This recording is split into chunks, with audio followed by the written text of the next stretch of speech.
constantly grabbing something. As I hit him here, I extend this out. There's pressure on his wrist. If I step back, he's pretty much toast, and I still got that foot pin. So the foot pin becomes a very essential part of monitoring his movement, usually because you're eliminating his movement. You've locked him in. Let's go with the left foot forward and work off that left jab. And you come in.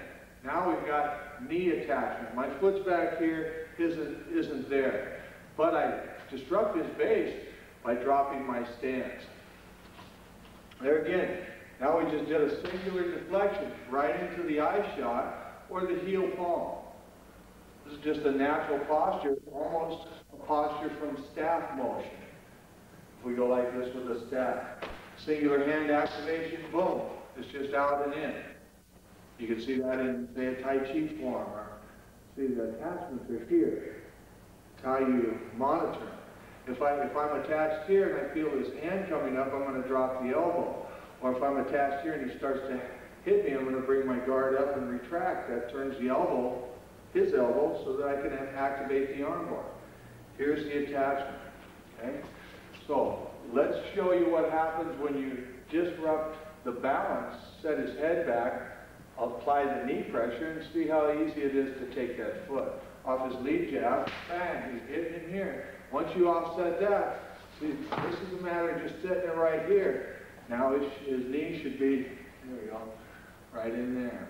There again, the table, the wall, the chair. Once you take a guy down, being on the ground isn't necessarily a great place to be in an environmental setting. We can apply that. Let's switch, well, actually, let's work that a couple more times. So 1, 2, apply the knee pressure, take the foot, see? Taking the foot, see the stability on my toe. In essence, it's similar to, say, a cat stance posture, except for the toes up. But the posture, the knee position, and so on and so forth. And I'm manipulating the hook of the toe and using the heel for stability on the floor. Then from there, this is just a matter of sucking it out and driving it down, or even kicking to the face. All the targets are right there. Okay, come on up. Let's try that by switching stances. Go with the right lead. This puts me on the interior. Now the pressure is a little bit different. I press shin to shin, but the results are still as rewarding. We came back here and picked this hand up earlier, or we maintain the retraction, or we do the switch. So off the entry, the elbow comes in. Quite possibly, I enter here. If he's a strong right-hand lead fighter, he's going to shoot that left in. So I've got to come to here. Now I use the same posture. See, here's the pressure here. I'm monitoring the arm, but most importantly, I've hit him with the forearm or the elbow, or I'm extending out, and I've got the guy kind of out-balanced. And in essence, some form of body trap. So it's not just hand immobilization we're doing. We're using tool immobilization, disrupting his base, offsetting his hips, controlling his attacking weapons, entangling his other ones, and setting him up for a lot of stuff. Okay? There again, so off the strong lead, boom. Let's just say I get in, and I create that pressure. Now I'm going to draw the foot, I'm taking down, there again, putting his knee right here. The emphasis on subtlety is the key. See, the ankle. So at this point in time, if I've deuced this guy just by entering in, all I've really done is hit him and elbowed him and took his feet. If he hasn't claimed himself on a table or a chair on the way down, legally I'm in pretty good shape. If I've trashed his knee and his ankle, I can exit. As a civilian, I'm within reasonable guidelines of legalities. If I stayed right here, deuced his elbow, or deuced his knee, stomped his face in there, rearranged his hand and his arm so that I could get great adequate breaks, something to write down in my memoirs. Legally, I've taken this issue a little bit too far, and chances are, you know, somebody's going to have a crack at me, either in the legal system or, you know, in prison once I get there. So you got to keep the rationale going here. We want to destruct this guy, trap him, and lock him, or at least destroy his base and exit out of there. Okay? Let's cover this line just again.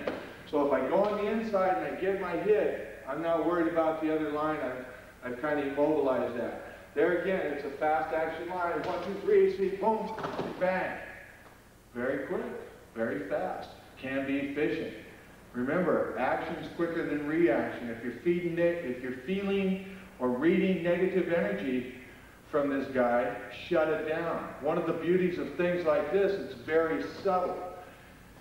If the guy's in a hand position, but he's over there talking about your sister and your mama, and you know it's going to come anyway, do the best you can to be subtle. Why don't you approach me a little bit, Robert? As he approaches, shut the line down. See, from here I can monitor this, and I can hit that elbow, even take those eyes or disrupt it. And I haven't done much. As I drop this elbow in, so these are just subtle body contouring lines. Bang, boom. I'll take that foot. I missed it that time, but you can guarantee you I'll get it next time. So as he approaches me, I approach him. This is the posture I want, okay? Now there again, if he starts to give me leg energy, this way I'm going to have to dissolve it and take this guy into the wall or the table or the chair. Anything we can apply, they can counter. Let's try it again. As he approaches, I want to close him down and get him monitored. This elbow is very effective. This is very effective. I can pull it. Skin tissue being retracted, Robert can squeal a little bit. Elbow, I can shift that elbow right into the face and just press with the forearm. There's the leg, boom. I don't even have to look to see what I've got, because I know where his tools are. His head's right there, and his leg's back where it was, and there's the ankle. So, it's very beautiful art applied, in essence. Off that line, as he punches, I shift in. See, there's a shot to the groin and another one to the face. At that time, boom, see, I could take that foot. I could take it right over to this one to where it's supporting it, if that's the posture you're trying to apply. William, we're going to work off just a general right punch, and we're going to go into the Gunti line. So work it, bang! As I shoot here, I can activate the front kick in either to the face, and as I retract, that activates it into the nerve center on the inner thigh. As I step down, I just create pressure, and I'm relieving that pressure here at the heel in order to allow his foot some growth or some stretching range, okay? Let's try that one again. As he feeds that, bang, there's a Gunti, boom, either into the midsection or up into the face. It's the retraction. Why waste the motion of just kicking and setting it down? As I kick, I can also utilize the retraction. I can also place that there, or here. If I place it there, I can use the knee pressure to drive that down. And as you can see, he's supported his arm right there, so I can literally drop, probably destroy the knee, the ankle, and the bicep, or the elbow. Okay? So it's a beautiful line.